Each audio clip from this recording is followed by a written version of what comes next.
of that petition. But debate on the matter turned combative when the Prime Minister was challenged to state the government's position on the election date. The question is, what is the government position on the date of the election?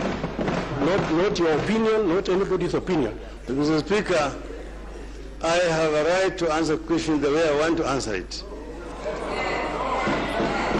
Mr. Speaker, unless the honourable member want to answer me. Order.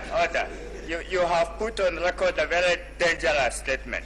Members of the front bench who are led by you in the House have a right to give accurate information to the House, not to answer the way they want. How can the government then claim to have any roadmap that has no date on when the elections will be held? How are they planning? Mr. Speaker, I think the Prime Minister should take the business of this House seriously. First, Mr. Speaker, I say that the court made a ruling, and we respect that ruling. And that, Mr. Speaker, is what the President has gone by. Mr. Speaker should even have added that, Mr. Speaker, that was also adopted by the Cabinet. So, Mr. Speaker, if you want official government position, that is the official government position.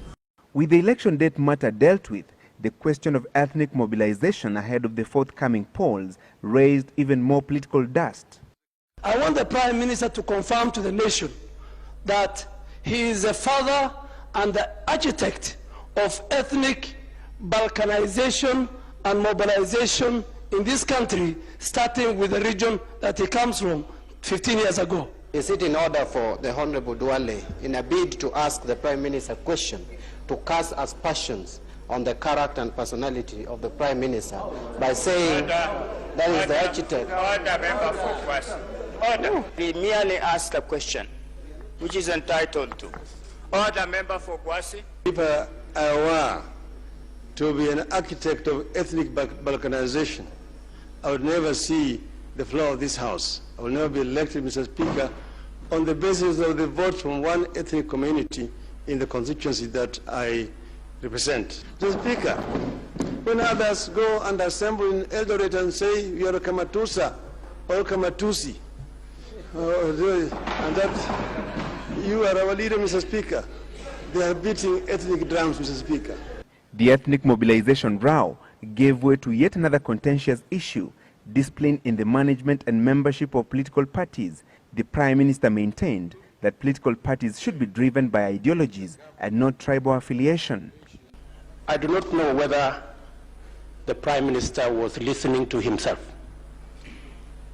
because the Prime Minister holds the record in this House for having changed parties. He holds the record. He hasn't told the House how he managed to change to all these parties. I think he must be in the 8th party. What drove him from one party to another? Was it the policies he was following, as he's telling the House? Mr. Speaker, the honourable member is saying that I hold a record. I have changed political parties 4 times, because NAC was not a political party as such. We were only an LDP. Mr. Speaker, KANU, ODM, UDM, and URP are 4. He himself, Mr. Speaker, has changed parties 4 times like myself.